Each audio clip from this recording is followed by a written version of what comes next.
Welcome to today's webinar, Promoting Social and Emotional Learning Skills, Helping Your Students Succeed, brought to you by Simple K-12. My name is Lori and I'm here with Paul LeBuffe, and we are so excited to have all of you here with us today.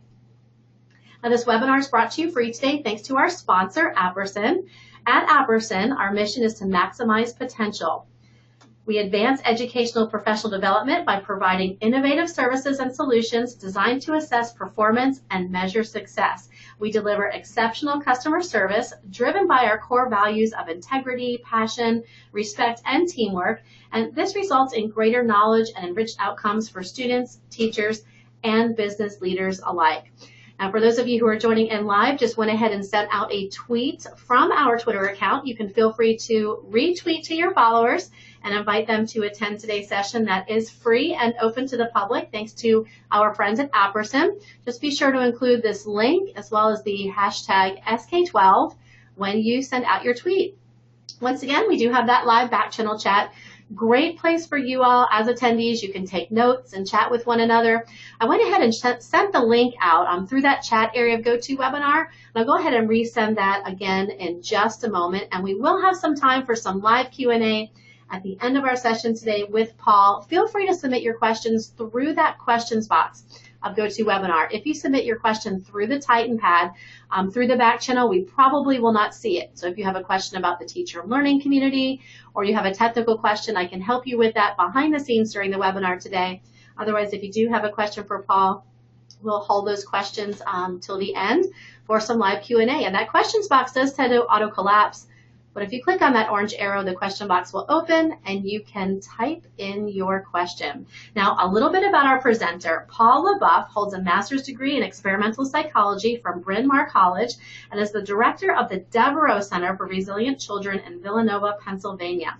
Now, since the mid-1990s, his career has focused on the measurement and promotion of resilience in children and the adults who care for them. Now, Paul has authored numerous widely used assessments of behaviors related to children's social and emotional strengths and needs, and he's also presented to audiences throughout the United States and Canada on promoting resilience in children, youth, and adults. Paul, thanks for joining us today. Great to be back here with you. Thank you very much, Lori. It's great to be here. And thank you, everybody, for joining us this afternoon. I really appreciate you taking time to spend with us. Just give me a second here to get up and running. There we go. Okay, so our topic for the next half hour is going to be how we can promote social-emotional learning skills within our classrooms and also within out-of-school time programs. So the goals for this session are two. The first is I want to describe a four-part approach that you can use to promoting social and emotional learning in your classroom or an OST or out-of-school time program. And we'll talk a little bit about the DESA Comprehensive System strategies that are available on the Apperson Evo SEL platform. As I mentioned in the previous webinar that we just completed, the reason that we do assessments is to inform the strategies that we use with children to lead to improved outcomes. So really, the strategies are where we see the actual change in the students, and the assessment is really just to help us pick better strategies and to evaluate the impact of those strategies. So in the previous webinar, if you weren't with us, we talked about assessment, we talked about screening, we jumped over informing instruction because that's what we're going to do now, and we also talked about using assessment data to monitor progress and evaluate outcomes. But because this informing instruction and using strategies to improve outcomes is such an important topic, we decided to devote a separate half-hour session to it. And as our framework for this discussion, I want to use this image of the three-legged stool of social-emotional learning, which was provided to us courtesy of the Austin Independent School District. And if you know the SEL world, CASEL, the Collaborative for Academic, Social, and Emotional Learning, is working with 8 school districts around the country to really figure out how do we do social-emotional learning at scale. And one of the districts that they're working with is the Austin Independent School District, and they use this image in their training. So in their model, they talk about social-emotional learning having these 3 legs of culture and climate, of explicit instruction, and integration across the curriculum. So these are three things we're going to talk about in the next 30 minutes, or actually 25 minutes at this point. But I also want you to think while I'm presenting these three legs, what's the missing leg? I actually think that there should be a fourth leg on this stool. And we're going to end the day talking about that fourth leg, or at least we're going to end this session talking about the fourth leg. And then at 4 o'clock East Coast time, my good colleague Cheryl Harmer is going to present the fourth and last component of our day of learning, where she's going to talk about how do you really take social emotional learning to scale with an entire district. So this kind of sets a little bit of the background for Cheryl's presentation. Okay, so leg one is culture and climate. And I want to refer here to an article by Cohen and Elias, published in 2011. The first two bullets of these three bullets are drawn directly from their writing, so I wanted to acknowledge that. They talk about culture and climate as being the quality and character of school life. And if you have a healthy culture and climate, then students are going to feel safe, they're going to feel supported, engaged, and also challenged in a helpful kind of way. So the culture is sort of the way we do business within our schools, and the climate is the perception that people have of the way that we do that business. Our colleague Ann McKay Bryson, which we'll talk a little bit about Ann in a moment, she also uses this quote that the principal sets the tone for the culture in the school, but the teachers set it in stone. And I would add to that, and the students reinforce it. So the principal sets the tone, the teachers set it in stone, and then the students are kind of what keeps it alive in the classrooms, but also in the playgrounds, the cafeterias, the hallways, and the bathrooms. So we really need to think about culture and climate. You know, there was a question, I believe, in the first session by one of the participants who said, you know, if you have a large number of students with challenges and behavioral concerns, you know, where do you begin? And one area where you might begin is culture and climate. And I would also like to utilize a story that our colleague Maurice Elias uses, where he talks about a young girl who would come into school every day, and she would sit down in her classroom and she would look at the windows, and a number of the windows were broken. This was a pretty resource-depleted school. And every day she'd come, and the first thing she'd do after she sat down, she'd look over and stare at these broken windows. And the teacher finally said, can you tell me, why do you look at those windows every day? And she said, because I know when those windows are fixed that you really care about me. And I think there's a lot of truth to that. We can't expect students to learn strong social emotional skills if they live in a school building where the toilets don't flush, the water fountains don't work, and the windows are broken. So we need to think about our culture and climate, the first leg of our three-legged, really four-legged stool. Once we have a handle on our culture and climate, we need to spend a lot of time thinking about explicit instruction. You know, again, Cheryl earlier talked about all these new terms that are being used for social emotional learning, like soft skills, non-cognitive skills. This is not the soft stuff. And we really shouldn't define this by what it isn't. Social emotional is a set of specific skills that we need to teach through explicit instruction, often using an identified social emotional learning curriculum or curricula. One of the advantages of using these good curricula is that they tend to be very organized and teacher-friendly. They have high production value, so they're attractive. They've got posters, they've got puppets. You know, they have lots of things to engage student interests, and there's often training support available. In addition, and perhaps most importantly, the good ones are evidence-based. They've been tested, they've been researched, they've been shown to work when delivered with fidelity and sufficient intensity. And oftentimes they embody or represent this acronym, which was first identified by Castle, I believe, of SAFE. And SAFE means that a good curriculum should be sequenced. You know, you can't teach students self-management of their emotions until they have an awareness of those emotions. So there has to be a logical sequence in which we roll these things out, which is often reflected in these good curricula. They have to be active. They have to get the students involved in not just engaging in these behaviors, but also teaching these behaviors to each other. So through role plays, through discussions, through classroom projects, we got to get the kids out of their seats and actively engaging with the material. It has to be focused on specific kinds of skills that we want to teach. It's not a random walk in the woods, but we know what skills are important for kids, and it has to be explicit in that we're teaching skills to children. And if we can embody the SAFE kind of acronym, then we're going to be on a good path to being effective in teaching social and emotional skills to kids. Now, if you want to find out where are these good programs and how do we know which ones have kind of met the quality standards. As Cheryl suggested earlier, we would suggest you go to the CASEL website, www.casel.org. And if you look on there, you'll find the CASEL Guide to Effective Social Emotional Learning Programs. There are actually two guides. One's for preschool and elementary, and one's for middle and high school, and that report's actually coming out tomorrow. On June 3rd, it's supposed to be released. So somebody in an earlier session asked, where do I find the good high school curricula? I would go to CASEL tomorrow, don't go there today, and look for the CASEL Guide for middle and high schools. The programs that have been listed in these guides have met the criteria of being well designed, being well supported with training and professional development for teachers and available materials, and also being evidence-based.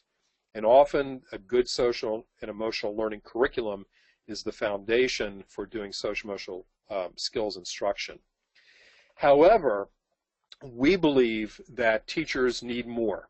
So in addition to these curricula, on the DESA EVO SEL platform, which is developed by our colleagues at Apperson, you will find a lot of additional strategies, not curricula per se. It's not a scope and sequence, but there are additional good materials there, strategies that you can use to supplement curricula, or in the absence of curricula if you haven't yet developed one.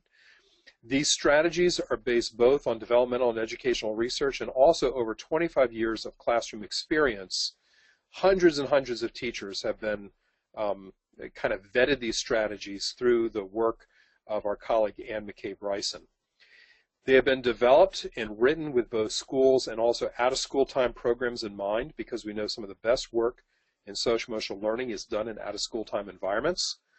They incorporate multimedia, so if you look at these strategies, there are links to videos and to MP3 recordings and to JPEGs of authentic work samples, those kinds of things.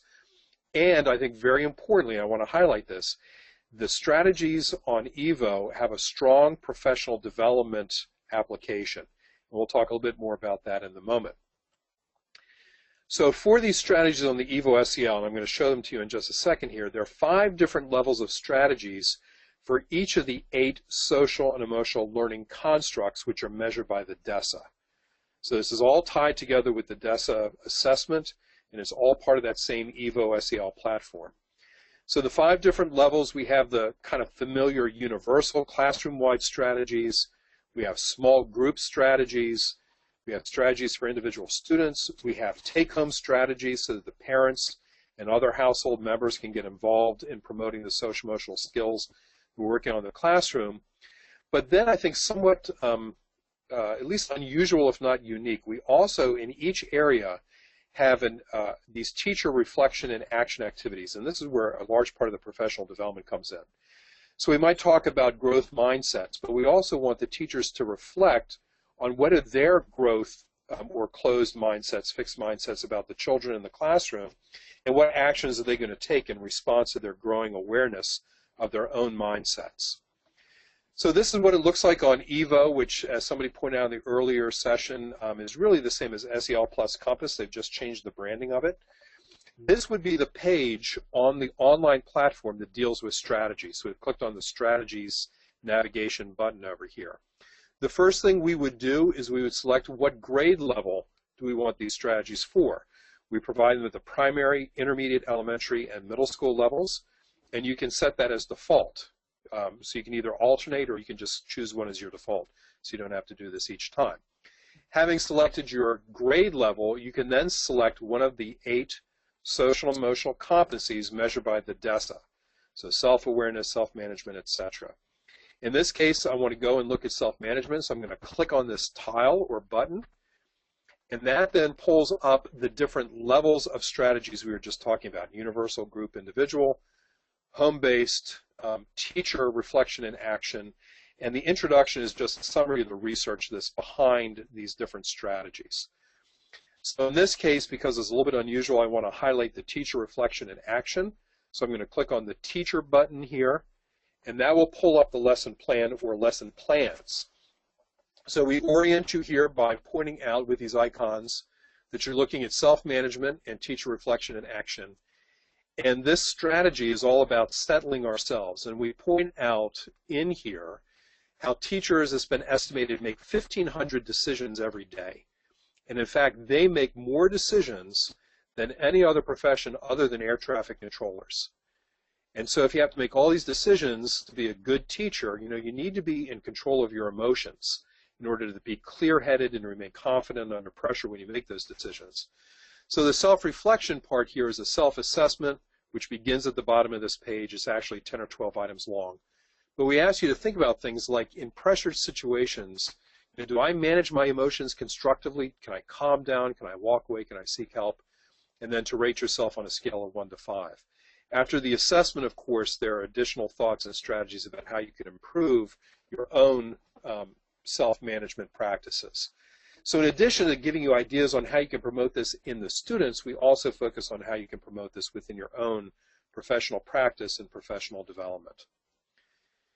So those strategies we were just talking about, the 5 levels within each of those 8 competencies, is what Cheryl and Ann and our colleague Gabe Smith and I refer to as our Strand 1 strategies. These were developed primarily by Ann McKay Bryson. She is a well-known consultant in the SEL field and is the woman who has 25 years plus worth of experience coaching teachers in these skills. So these are really a treasure trove of great ideas for promoting social-emotional learning. In addition, what we have done is we have contacted some of the leading SEL curricula, groups like Second Step, 4Rs, Caring Classroom Community, Open Circles. We have asked them to contribute some of their best strategies to the EVO SEL platform. So in addition to seeing our strategies, you can also get a very good sampling, a rich sampling of some great strategies from some of the best curricula that are out there. And third, and we're going to come back to this, we also have 8 foundational social-emotional learning practices. So these are not tied to a specific competency, but these are the kind of core fundamental things that teachers do that create that culture and climate and practices that promote social-emotional learning in their classroom, and we hope within the entire school. And again, Cheryl's going to talk more about school-wide applications at 4 o'clock Eastern. So we give you 3 different strands. It's a wealth of information on how to promote social-emotional learning strategies and also promote your own competence as a socially and emotionally aware teacher. So that's leg 2. Remember, leg 1 was culture, leg 2 was explicit instruction, and leg 3 is integrating these social and emotional competencies across the school day and the school environment. And there's this great quote here by Jones and Buffard where they say, because academic and SEL skills develop and operate together, efforts to promote them should be designed to promote both at the same time. So social-emotional learning cannot be one period a week. It's not something you do on Thursdays in advisory. This has to be throughout the entire school day, school week, school year, and school environment. Why? Because kids need opportunities to practice these skills and to generalize these skills across the day, across environments like the classroom, the playground, the cafeteria, the hallways, the bathrooms, etc., and with different people. In a lot of schools that are really committed to this, the principals, when a student comes down to the principal's office, they engage in the same social-emotional problem-solving skills that the teachers taught earlier in the year. When they get on the bus and they're acting out, the bus driver, asks them to use the same self-calming skills that the teachers taught in the classroom earlier in the year. Why do we do this? Because the goal is to have these skills become habits of practice for the students. And they're only going to become habits of practice if they have lots of rich opportunities in different environments with different people to use and practice these same skills over and over. So here's a great example of how social-emotional learning skills can be embedded within instruction. And this is from the Chicago Public Schools, and it has to do with close reading. I just want to highlight a couple of these. So one element of close reading is individual reading of complex text. For a student to do that, they need good self-management skills, one of the core set of social-emotional skills taught in most social-emotional learning programs. They need to show self-control when they get frustrated with those vocabulary words. They need to be self-motivated. They need to be able to set goals. And they need to be able to understand the text by taking the perspective of the people that the text is talking about. In close reading, we also do group work. So if you look over the second column here, if you're going to do this in groups, you need good relationship skills. to work collaboratively, to resolve conflicts, to seek help. So if we have students doing close reading, it's an opportunity to rehearse and strengthen those self-control strategies we've taught earlier in the year. We can have them use their communication skills we've taught, their collaboration skills, the conflict resolution skills we've taught. All these become opportunities for practice and actually help them do better in the close reading. So they reinforce each other when it's done well and done right. Okay, I want to go back to this DESA foundational skills. These are designed to be implemented across the entire school environment. They should be implemented by all the school staff. They support the academic lessons, and they include things like learning agreements. How are we going to relate to each other in the classroom? So how do we express disagreement in a respectful way? How do we give positive feedback to each other? How do we make sure everybody has their turn? Things like greeting rituals, welcoming students to the classroom. Greeting rituals can be done by coaches. They can be done by the principal in the front of the school as kids are getting off the school bus. As a great example, Keith Matheny from the School Connect program, I went to one of his trainings last week, talked about doing explicit instruction with high school kids on how to shake somebody's hand. And as every child comes into his classroom, every high school kid, he shakes their hand every day and makes sure that they know how to shake somebody's hand, that they're making eye contact, etc. In movement, student voice are a couple other examples. Remember, there are 8 of these at the moment altogether. Likely we'll be adding more to these over time. But again, these foundational skills set that culture and climate that produce the foundation for doing social emotional learning throughout the school day and across the school environment. So we talked about the 3 legs that Austin suggests: culture and climate, explicit instruction, and integration across the school day. What's missing? What's the 4th leg that I and people within my department and my colleagues at Apperson feel is missing? We think it's teacher social emotional learning skills. So why are these social emotional learning skills on the parts of teachers so important? Well, you know, if a teacher can't model appropriate social emotional learning skills, the students aren't going to learn it. So we have to be in control of our own emotions. We have to show respect for others. We have to show genuine happiness when our students enter our classrooms in the morning. We have to model good social emotional skills, and we want the students to demonstrate them. We also need to have good social emotional skills, because if we're preoccupied with our own concerns, so we don't have good self-management, and we're in the classroom and we're just kind of obsessing on whatever our own particular individual issues might be, we're not going to be available to the youth in our programs. And lastly, of course, students and young students and older students are very good at picking up when the adults in their world, including teachers, are stressed out. And we all know that if they know we're stressed out, they will avoid us.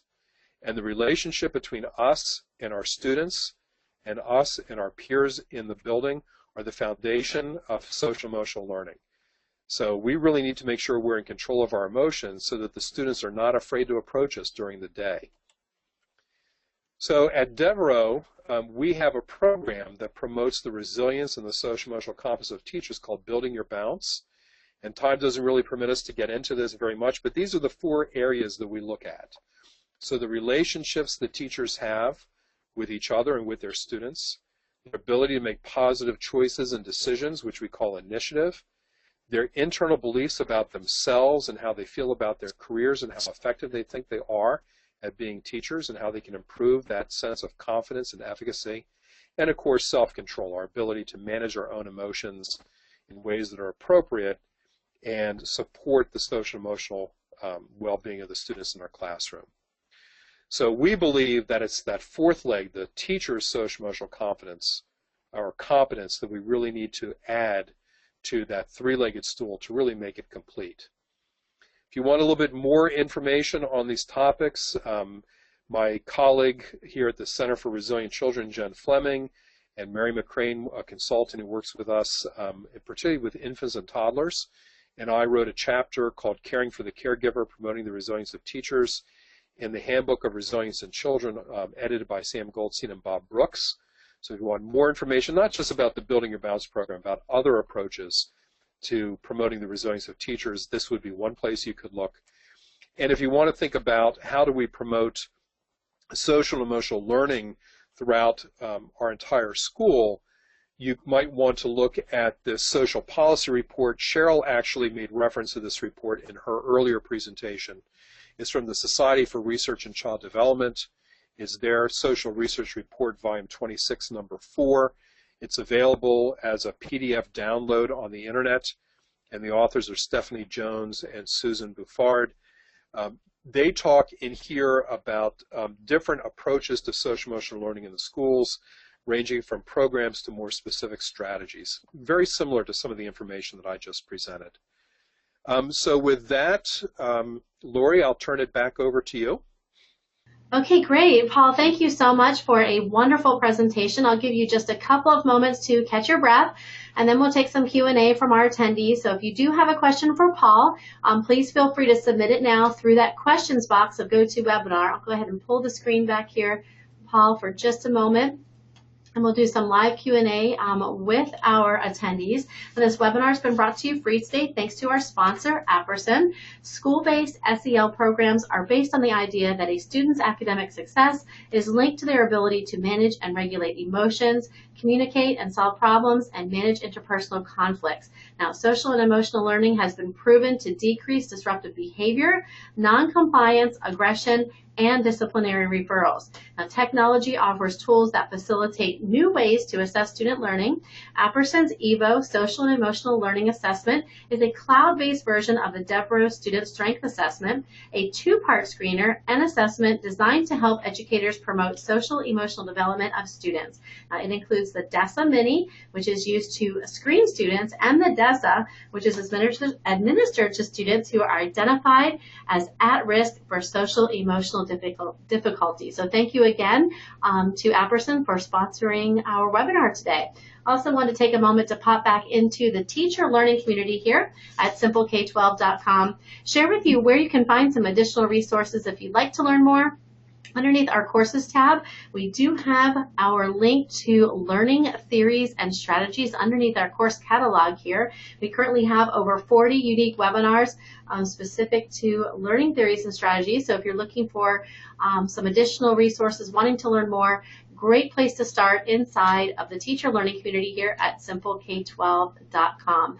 Had a few questions coming in regarding certificates of completion and how to print those out for PD points. Super easy for every full access member. You'll see your member profile here in the upper right hand corner. Just go ahead and click on your member profile.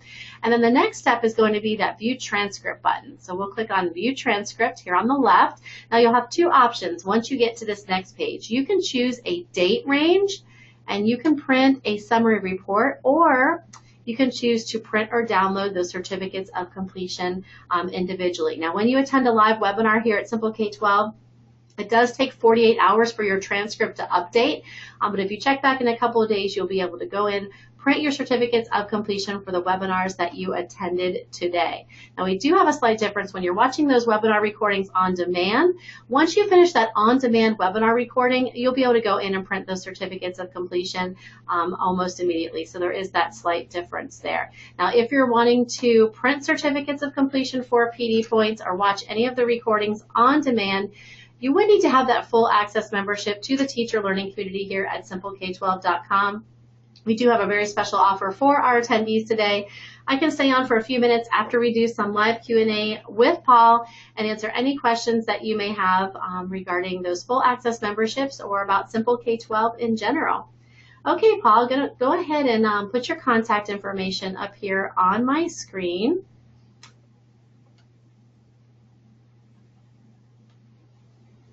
Just looking through some questions here. Andrea says, can you speak a bit about school-wide SEL alongside SWPBIS, which I'm not sure. School-wide positive, school-wide positive behaviors, interventions and supports. Sure, I'm happy to do that. You know, it's a little bit unfortunate that in so many areas, you know, people stake out their turf, whether it's SEL or school-wide PBIS, and then defend that, you know, sometimes at the expense of the other professionals in the field. And I think in the earlier days there was a lot of competition between SEL and PBIS. That's really begun to change, which I think is a very healthy and helpful thing.